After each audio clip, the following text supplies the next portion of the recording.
नमस्कार दोस्तों।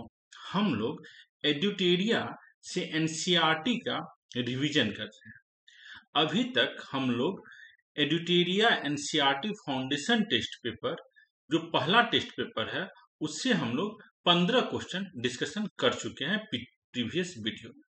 आज हम लोग उससे आगे के क्वेश्चन का डिस्कशन करेंगे। तो चलिए स्टार्ट करते हैं अपना एनसीईआरटी हिस्ट्री का रिवीजन। नेक्स्ट क्वेश्चन है, consider the following statement regarding the social condition of later Vedic period. इसमें क्वेश्चन क्या है, उत्तर वैदिक काल की सामाजिक स्थिति के बारे में निम्नलिखित कथनों पर विचार करें। महिलाओं और शूद्रों दोनों वेदों का अध्ययन करने की अनुमति नहीं दी गई थी। महिलाओं और शूद्रों को वेदों का अध्ययन करने की अनुमति नहीं दी गई थी, तो पॉइंट सही है। अब वर्ण व्यवस्था जन्म के आधार पर तय की जाती थी। तो जो लेटर वैदिक पीरियड है, उत्तर वैदिक काल है, उसमें जो वर्ण व्यवस्था है, वर्ण व्यवस्था किसके आधार पर तय की जाती थी? जन्म के आधार पर। तो इसका आंसर क्या होता था? अब वर्ण व्यवस्था जन्म के आधार पर तय की जाती थी, तो ये पॉइंट सही है। महिलाओं और शूद्रों दोनों को वेदों का अध्ययन करने की अनुमति नहीं थी, ये भी पॉइंट सही है। तो कौन सा सही हो जाएगा इसमें? सी। तो देखिए इसमें दिया गया है, एनसीईआरटी में क्या लिखा गया है, इन कंपेरिजन टू ऋग वैदिक period society was now becoming more complex. The priest divided people into 4 groups called varnas. According to priest, each varna has a different task. पुजारियों ने लोगों को 4 समूहों में विभाजित किया था, जिसे वर्ण कहा जाता था। पुरोहित के अनुसार प्रत्येक वर्ण के अलग अलग कार्य थे। इसमें दिया गया है, इन समूहों का निर्धारण जन्म के आधार पर किया जाता था और महिलाओं और शूद्रों में को वर्गीकृत किया गया था और इन्हें वेद पढ़ने का अधिकार नहीं दिया गया था। तो ये हम लोग देख लिए। The first varna was Brahmin, second was आपको क्षत्रिय, थर्ड वाज वैश्य और fourth was Shudra. Next, the beginning of Vikram Samvat is seen to be associated with which ruler. Vikram Samvat की शुरुआत को किस शासक से जोड़कर देखा जाता है? तो विक्रम संवत की शुरुआत हम लोग देखते हैं चंद्रगुप्त द्वितीय। चंद्रगुप्त द्वितीय जो गुप्त वंश का एक शासक है, चंद्रगुप्त द्वितीय, उससे जोड़ के हम लोग देखते हैं। तो चलिए एनसीईआरटी में क्या लिखा हुआ देखिए, Vikram Samvat, the era beginning in the 58 BC is traditionally associated with Gupta king Chandragupta two. यहाँ जो 58 BC विक्रम संवत कब स्टार्ट हो रहा है? 58 BC में। गुप्ता पीरियड कब से स्टार्ट हो रहा है? गुप्ता पीरियड आपको 320 AD से 550 AD का टाइम पीरियड जो है वो गुप्ता पीरियड में। तो गुप्ता पीरियड का टाइम क्या है? 320 AD से लेके 550 AD। लेकिन एनसीईआरटी क्या बता रहा है, विक्रम संवत जो 58 BC में स्टार्ट हुआ था, बिफोर क्राइस्ट स्टार्ट हुआ था, ये आपको किस गुप्त शासक से जोड़ के देखा जाता है? तो ये है चंद्रगुप्त द्वितीय। चंद्रगुप्त द्वितीय who had founded it as a mark of victory over Sakas and assume the title of Vikramaditya. तो ये जो इंफॉर्मेशन दिया जा रहा है विक्रम संवत के लिए, ये एनसीईआरटी में ऐसा दिया गया है, लेकिन ये इंफॉर्मेशन आपको सही नहीं है। एग्जाम में अगर ये पूछा जाए क्वेश्चन तो हम लोग इसको चंद्रगुप्त द्वितीय ही मानेंगे, क्योंकि जो एनसीईआरटी में है वही मानना है। लेकिन बहुत सारे दूसरे हिस्ट्री के बुक में बताया गया जो विक्रम संवत जो है, विक्रमादित्य जो मालवा का एक राजा था, मालवा का एक राजा था, मालवा गुजरात में एक जगह है मालवा, वहां का एक राजा था, उसने 58 BC में, उसने 58 BC में शकों को हराया था। 58 BC में शकों को हराया था और अपने इस उपलब्धि पर विक्रम संवत स्टार्ट किया था, जिसका नाम क्या था? विक्रमादित्य। उसके बाद चंद्रगुप्त द्वितीय जो है, चंद्रगुप्त द्वितीय ये भी जो है आपको शकों को हराता है, ये भी क्या है? शक को हराता है। इसलिए चंद्रगुप्त द्वितीय भी अपना नाम में विक्रमादित्य ऐड करता है, क्योंकि विक्रमादित्य नाम बहुत फेमस हो चुका था, क्योंकि विक्रमादित्य मालवा का राजा, पहला राजा था जिसने विदेशी आक्रमणकारी शकों को 58 BC में पराजित किया था। और चंद्रगुप्त द्वितीय भी शकों को पराजित किया है, इसलिए चंद्रगुप्त द्वितीय ने अपने नाम के साथ चंद्रगुप्त विक्रमादित्य नाम ऐड किया था। लेकिन एनसीईआरटी में जो लिखा गया है ये हम लोग मान लेते हैं, जो विक्रम संवत 58 BC में जो स्टार्ट हुआ है वो आपको किसने स्टार्ट किया है? चंद्रगुप्त द्वितीय ने। Who had founded it as a mark of victory over the Sakas and assumed the title of Vikramaditya. तो एनसीईआरटी के अनुसार ये मैंने बता दिया, और मैक्सिमम बुक में क्या मिलता है वो भी आपको मैंने बता दिया, जो चंद्रगुप्त द्वितीय विक्रम संवत स्टार्ट करने वाला शासक नहीं है। नेक्स्ट हम लोग देखते हैं, Who stopped Harshvardhan on the bank of river Narmada.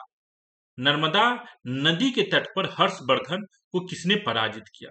Harshvardhan जो हर्षा एम्पायर का सबसे इंपॉर्टेंट राजा है। एंशियंट इंडिया में जिस एम्पायर को, जिस डायनेस्टी के बारे में हम लोग पढ़ते हैं, वो अंतिम डायनेस्टी जिसके बारे में पढ़ते हैं वो है Harsha dynasty, Pushyabhuti dynasty, Pushyabhuti dynasty. Ancient India में सबसे इंपॉर्टेंट जो है वो है मौर्य, उसके बाद जो इंपॉर्टेंट है वो है गुप्ता, और उसके बाद आखिरी जो है वो है हर्षा। इसी हर्षवर्धन को नर्मदा नदी के तट पर किसने पराजित किया था? तो नर्मदा नदी के तट पर पराजित करने वाला शासक है पुलकेशियन द्वितीय। नर्मदा नदी के तट पर पराजित करने वाला शासक कौन सा है? पुलकेशियन द्वितीय। ये इंफॉर्मेशन हमको कहां से मिल रहा है? तो देखिए, but was stopped by a ruler belonging to Chalukya dynasty Pulakeshin द्वितीय। एनसीईआरटी में लिख रहा है जो हर्षा जो है, हर्षवर्धन जो है नॉर्थ इंडिया को जब पराजित कर दिया और ये अपना आपको साउथ इंडिया की तरफ बढ़ने की कोशिश कर रहा था, अपनी विजय पताका जब साउथ इंडिया में फैलाने की कोशिश कर रहा था, तो पुलकेशियन द्वितीय जो चालुक्य वंश का राजा है उसने उसे पराजित किया। ये इंफॉर्मेशन किसने लिखा है? तो रवि कीर्ति ने लिखा। रवि कीर्ति कौन है? तो पुलकेशियन द्वितीय का दरबारी कवि है। रवि कीर्ति जो पुलकेशियन द्वितीय का दरबारी कवि है, वह लिखता है जो पुलकेशियन द्वितीय ने आपको हर्षवर्धन को नर्मदा नदी के तट पर पराजित किया था। ठीक है, who stopped Harshvardhan on the bank of river Narmada? तो पुलकेशियन द्वितीय इसका आंसर हो जाएगा। What was called Nagaram? Nagaram during the period of Pallavas. पल्लवों के काल में नगरम या नागरम किसे कहा जाता था? तो देखिए एनसीईआरटी क्या लिख रहा है, नगरम व्यापारियों का एक संगठन था। नगरम क्या है? व्यापारियों का एक संगठन। The Ur was village assembly, जो गांव में जो असेंबली होता था साउथ इंडिया में उसको उर कहते थे। तो उर जो था आपको ग्राम सभा था। साउथ इंडिया में ग्राम सभा को क्या कहा जाता था? उर कहा जाता था, जो उन क्षेत्रों में पाई जाती थी जहां जमींदार ब्राह्मण नहीं थे। उर ग्राम गांव के लोगों का एक सभा था, वो कहां पर पाया जाता था? उस गांव में जहां पर जमींदार ब्राह्मण नहीं थे। The Ur was a village assembly found in areas where land owners were not Brahmins, and the Nagaram was an organisation of merchant. Nagaram क्या था? एक ऑर्गेनाइजेशन था, व्यापारियों के संगठन को हम लोग क्या कर रहे हैं? नागरम कह रहे हैं। तो हमको उड़ भी समझ में आ गया क्या था, और नागरम क्या है साउथ इंडिया की हिस्ट्री में। तो पल्लवों के काल में नगरम किसे कहा जाता था? तो व्यापारियों के संगठन को। What is meaning of janapada? Janapada का अर्थ क्या होता है? तो जनपद का अर्थ क्या है? तो देखिए, जनपद शब्द का शाब्दिक अर्थ है वह भूमि जहां जन ने अपना पैर रखा है और बस गया। जन के बसने की जगह को हम लोग क्या कहते हैं? जनपद। देखिए, raja who performed this big sacrifice were known now recognized as being Raja of Janpadas rather than Janraj. The word Janpada literally means the land where Jana set its foot and settled down. तो जनपदा का क्या मतलब हुआ? वे जगह जहां पर जन जो है, आम आदमी जो है अपना पैर रखा है और वहां पर वो बस गया है। तो meaning of janapada is place of residence of jana. Jana means people. इसका आंसर क्या रहेगा? B. Next, approximately how many years ago did the mahajanapada emerge? Mahajanapada कितने साल पहले इमर्ज हुआ? तो इसका आंसर क्या होगा? 2500 साल पहले। महाजनपदों का उद्भव लगभग कितने वर्ष पहले हुआ? तो 2500 साल पहले। लगभग 2500 साल पहले कुछ जनपद दूसरे की तुलना में अधिक महत्वपूर्ण हो गए और महाजनपद के रूप में जाने गए। इनमें से कुछ को मानचित्र में दिखाया गया है। तो महाजनपद जो फेमस हुआ है, जो ज्यादा इंपॉर्टेंट हुआ, उसमें एक है मगध, दूसरा आपको हुआ है अवंती, तीसरा हुआ है काशी। तो ये सब इंपॉर्टेंट महाजनपद है। हम लोग 16 महाजनपद के बारे में एंशिएंट इंडिया में पढ़ते हैं। तो महाजनपदों का उद्भव लगभग कितने वर्ष पूर्व हुआ है? तो 2500 साल पहले। नेक्स्ट क्वेश्चन है, consider the following statement regarding the mahajanapada period. Mahajanapada काल के संबंध में निम्नलिखित कथनों पर विचार करें। हल के फाल अब लोहे के बनने लगे, धान के पौधे का रोपण प्रारंभ हो गया। तो महाजनपद काल में क्या हो रहा है? महाजनपद काल का दो जो मेन विशेषता है जो उसको जनपद काल से अलग कर रहा है, तो यहाँ पर हल के फाल अब लोहे के बनने लगे थे और धान के पौधे का रोपण प्रारंभ हो गया था। इसको पढ़ते हैं। इस समय के आसपास कृषि में दो बड़े परिवर्तन हुए। एक कारण था लोहे के हलों का बढ़ता उपयोग। इसका मतलब यह था कि भारी चिकनी मिट्टी को लकड़ी के हल की तुलना में बेहतर तरीके से पलटा जा सकता था ताकि अधिक अनाज पैदा हो किया जा सके। तो पहला जो आविष्कार हुआ था महाजनपद काल में हुआ था लोहे के हल। लोहे के फाल अब हल के जो फाल है अब लोहे से बनने लगे थे, पहला। दूसरा, लोगों ने धान की रोपाई शुरू कर दी। इसका मतलब यह था कि जमीन पर बीज बिखेरने के बजाय जिससे पौधे उगते थे, पौधे उगाए जाते थे और फिर उसे खेत में लगाया जाता था। पहले बीज से छोटा छोटा पौधा उगाया जाता था, फिर उस पौधे को खेत में लगाया जाता था। तो धान के पौधे के रोपण प्रारंभ किया गया। तो पौधे उगाए जाते थे, फिर उन्हें खेत में लगाया जाता था। इससे उत्पादन में वृद्धि हुई क्योंकि कई पौधे जीवित रहे। हालांकि यह कमर तोड़ने वाला काम था। आमतौर पर गुलाम पुरुष और महिलाएं तथा भूमिहीन खेतिहर मजदूर को यह काम करना पड़ता था। तो ये काम जो गरीब आदमी होते थे, लेबर क्लास के लोग थे, वो ये काम करते थे। तो इसका आंसर क्या आ जाएगा? दोनों 1 और 2 सही है। Now plough shares started being made of iron, planting of pedi plants has started. तो आंसर 1 और 2 दोनों हो जाएगा। तो महाजनपद काल का दो जो मेन कैरेक्टर है वो एक है जो यूज ऑफ आयरन प्लाउशेयर और दूसरा begin transplanting pedi. Next, consider the following statement regarding Panini. Panini के बारे में हमें बताया जा रहा है, पूछा जा रहा है।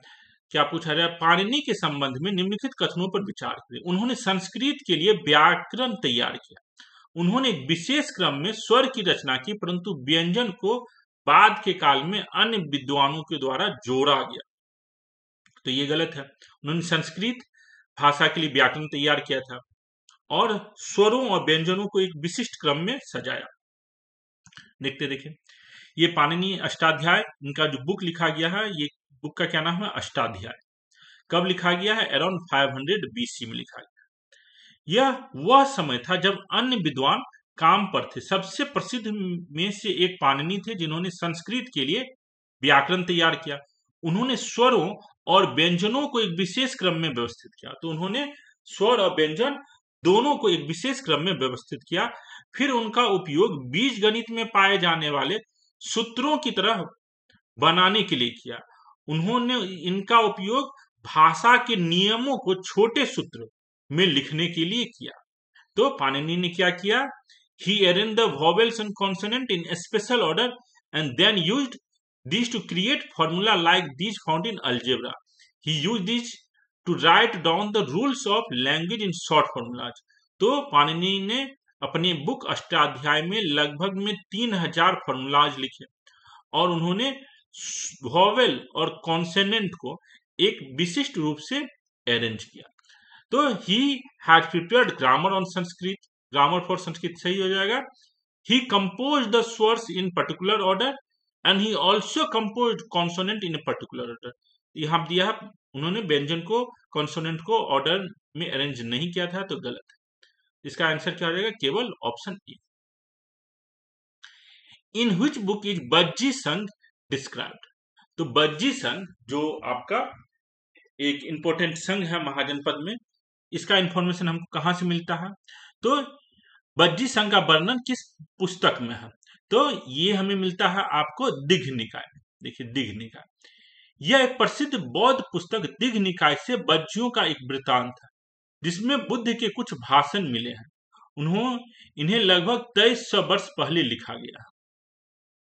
तो बज्जी संघ का वर्णन हमको किस बुक में मिलता है? तो दीघ निकाय। दीघ निकाय जो है आपको मिलता है। उसके बाद next, the ruler of which dynasty build the temple of Jagannath in Puri Orissa. तो किस डायनेस्टी, किस वंश के लोगों ने जगन्नाथपुरी मंदिर को उड़ीसा में बनाया था? तो याद रखिएगा, जो उड़ीसा में जो दो डायनेस्टी के बारे में हम लोग पढ़ते हैं, उसमें मेन जो सबसे पहला डायनेस्टी हो खारवेल वंश, खारवेल वंश का है। और जो उसके बाद ये एंशिएंट इंडिया का सबसे पहला डायनेस्टी है उड़ीसा की कहा हिस्ट्री में, खारवेल। उसके बाद जो है आपको गंगा वंश। मौर्य वंश तो भारत का पहला जो राज्य आपको पूरे भारतवर्ष में होता है, चक्रवर्ती राजा जो बनता है वो आपको पहला मौर्य वंश। तो मौर्य वंश तो आपको बिहार, बंगाल, उड़ीसा, साउथ इंडिया, गुजरात सब जगह है। खारवेल रीजनल डायनेस्टी है, गंगा वंश रीजनल डायनेस्टी है। और इसमें गंगा वंश जो है, गंगा डायनेस्टी जो है, उसने ही जगन्नाथ मंदिर बनवाया था। गंगा डायनेस्टी है, उसने ही कोणार्क मंदिर बनवाया था। तो हम लोग इसकी कहानी थोड़ा सा पढ़ लेते हैं। अन्य क्षेत्रों में क्षेत्रीय संस्कृतियां धार्मिक परंपराओं के इर्द गिर्द विकसित हुई। इस प्रक्रिया में जिसका नाम सबसे अच्छा उदाहरण है पुरी उड़ीसा में जगन्नाथ। जगन्नाथ का मतलब है दुनिया के भगवान, विष्णु का नाम का पंथ है।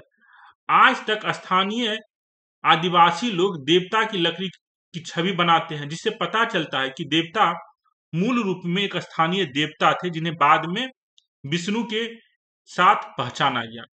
12वीं शताब्दी में गंगा राजवंश के सबसे महत्वपूर्ण शासकों में से एक अनंत वर्मन।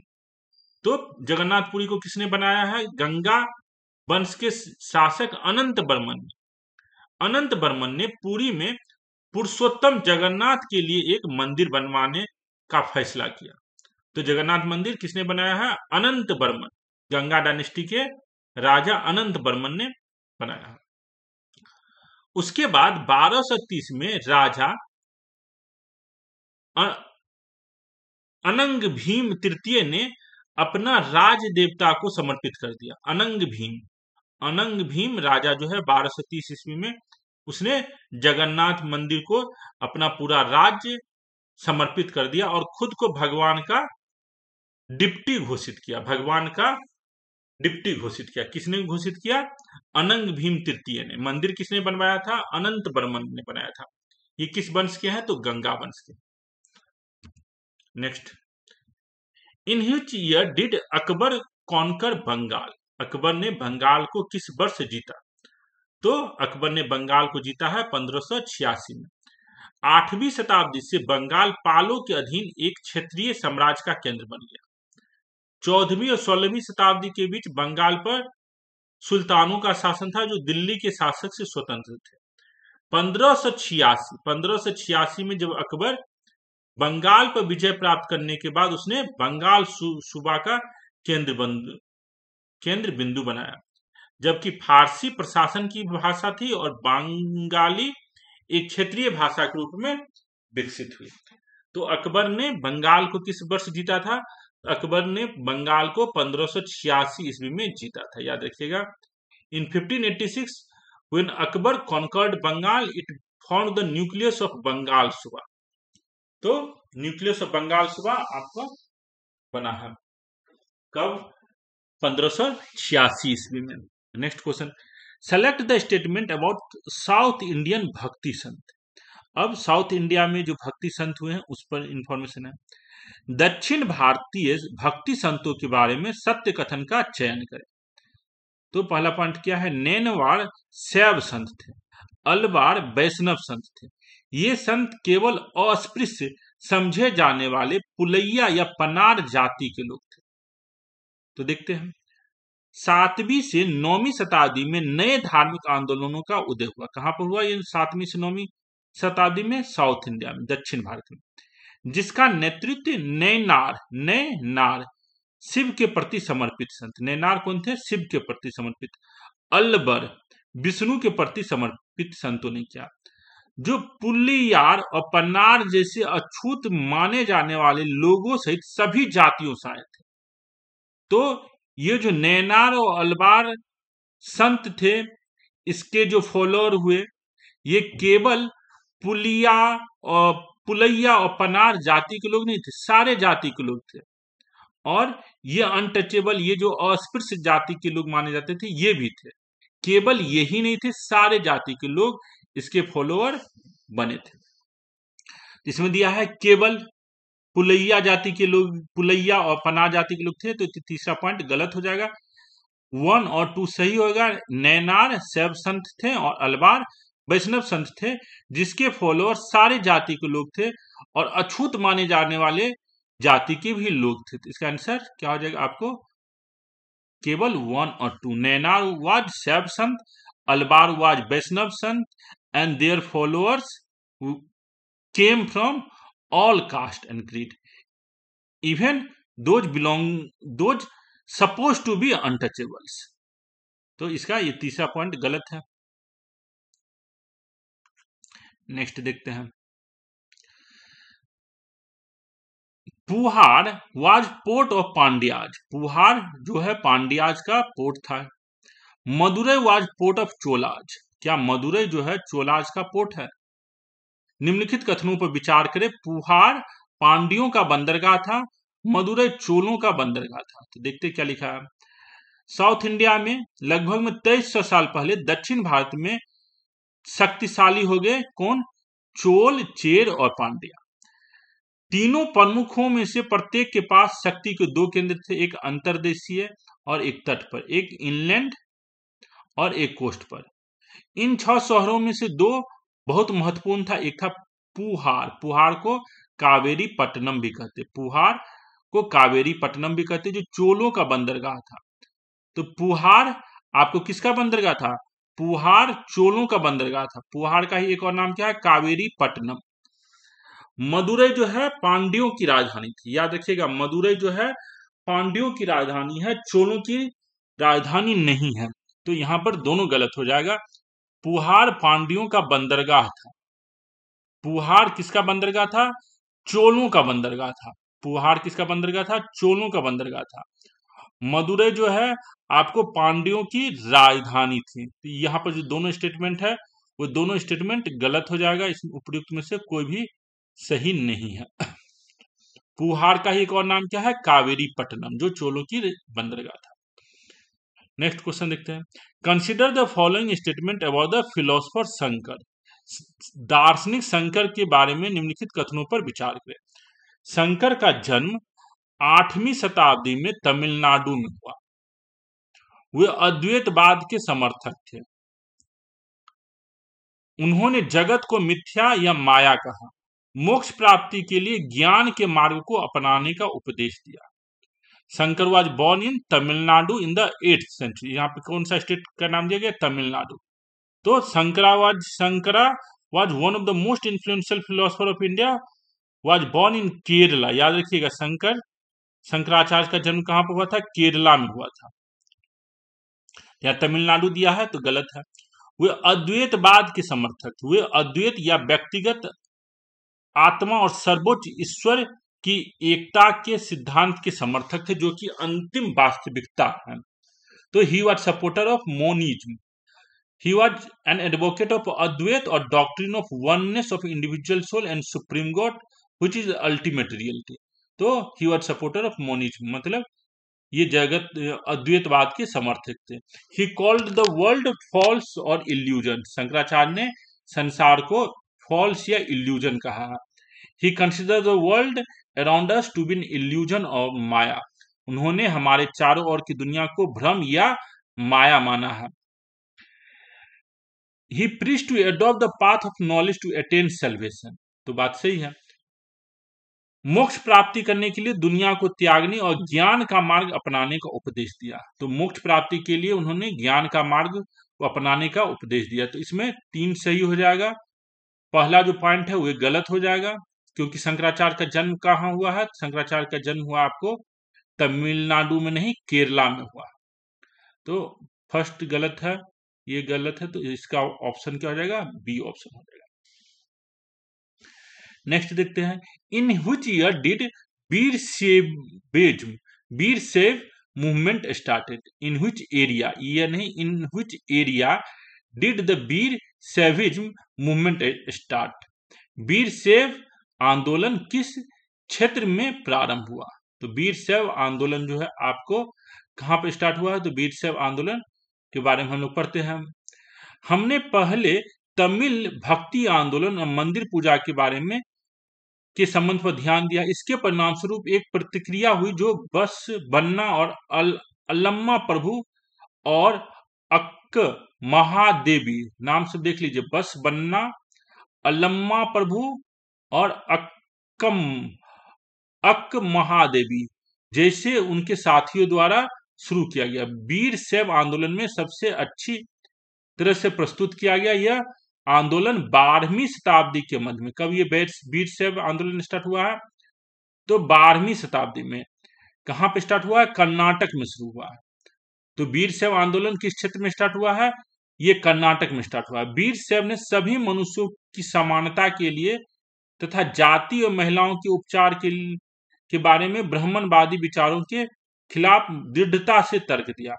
तो वीर शैव जो थे ब्राह्मणवादी विचारधारा के विरोधी थे, वे सभी प्रकार के अनुष्ठानों और मूर्ति पूजा के खिलाफ थे। तो वीर शैव आपको याद रखिएगा, ये मूर्ति पूजा के खिलाफ थे, ये अनुष्ठानों के खिलाफ थे, ब्राह्मणवादी विचारधाराओं के खिलाफ थे, और इसके जो मेन इनिशिएटर है वीर शैव मूवमेंट इनिशिएटेड बाय बस बन्ना एंड हिज कंपेनियंस, उसके जो साथी थे बस बन्ना और इसके कंपेनियन, इसके साथी कौन थे, अल्लम्मा प्रभु और अक्क महादेवी। अल्लम्मा प्रभु नाम दिया गया, अल्लम्मा प्रभु और अक्क महादेवी और अल्लम्मा प्रभु इनके साथी थे जिन्होंने वीर शैविज मूवमेंट स्टार्ट किया था। कहां पे स्टार्ट किया था, तो कर्नाटक में। वीर शैविज मूवमेंट कहां स्टार्ट हुआ है, कर्नाटक। ठीक, next, who wrote Mahatma Gandhi favourite hymn Vaishnav Jan तो तिनी कहिए पीर पराई जानी रे, महात्मा गांधी का प्रिय भजन वैष्णव जन तो तेनी कहिए पीर पराई जानी रे किसने लिखा है, तो ये लिखा है नरसिंह मेहता ने। ये किसने लिखा है, नरसिंह मेहता ने। इसके बारे में भी हम लोग पढ़ लेते हैं। इन संत कवियों में ने सभी प्रकार के कर्मकांड, धर्म परायणता के बाहरी प्रदर्शन और जन्म के आधार पर सामाजिक मतभेदों को खारिज किया। ये जो नामदेव थे, तुकाराम थे, ये लोग जन्म के आधार पर जो मतभेद था उसका खंडन किए। वास्तव में उन्होंने त्याग के विचार को भी अस्वीकार किया और अपने परिवार के साथ रहना पसंद किया, किसी भी अन्य व्यक्ति की तरह अपना आजीविका अर्जित की, जबकि जरूरतमंद साथी मनुष्यों की विनम्रता पूर्वक सेवा की। तो ये लोग जो भक्ति आंदोलन के कवि संत थे, ये लोग बोले हैं जो घर छोड़ के जाने की कोई आवश्यकता नहीं है, अपने घर में रहना है, अपना काम करना है, अपनी आजीविका खुद अर्जित करना है, किसी से भिक्षा में मांग के खाने की कोई जरूरत नहीं है। एक नया मानवतावादी विचार उभरा क्योंकि उन्होंने इस बात पर जोर दिया कि भक्ति दूसरे के दर्द को साझा करने में नहीं था। भक्ति का मतलब क्या है, दूसरे के दर्द को साझा करने में नहीं थे, दूसरे के दर्द को कम करने का नाम ही भक्ति है। जैसा कि सुप्रसिद्ध गुजराती संत नरसिंह मेहता ने कहा, वे वैष्णव है जो दूसरे का दर्द समझते हैं, जो दूसरे का दर्द समझते हैं, दूसरे का कष्ट समझते हैं, वही वैष्णव धर्म में के फॉलोअर माने जाएंगे। तो ये कहने वाले कौन है, नरसिंह मेहता। कहाँ के संत थे, तो गुजरात के संत थे, और इन्हीं के द्वारा लिखा गया है वैष्णव जन तो तेनी कहिए पीर पराई जानी रे। इसने लिखा नरसिंह मेहता, गुजरात के संत। Next question, in which region of India did Nath Panth initially became popular. तो नाथ पंथ जो है आपको भारत के नॉर्दर्न रीजन में स्टार्ट हुआ था। कहां पे स्टार्ट हुआ है, नॉर्दर्न रीजन में नाथ पंथ। New religious movement in north India, प्रारंभ में नाथ पंथ भारत के किस क्षेत्र में लोकप्रिय हुआ, तो याद रखिएगा नाथ पंथ भारत के उत्तरी क्षेत्रों में लोकप्रिय हुआ। नाथ पंथ के साथ ही और कौन कौन सा पंथ है, तो हम लोग देखते हैं। सिद्धाचार्य है नाथपंथ के साथ ही। 13वीं शताब्दी के बाद के काल में उत्तर भारत में भक्ति आंदोलन की एक लहर दिखाई।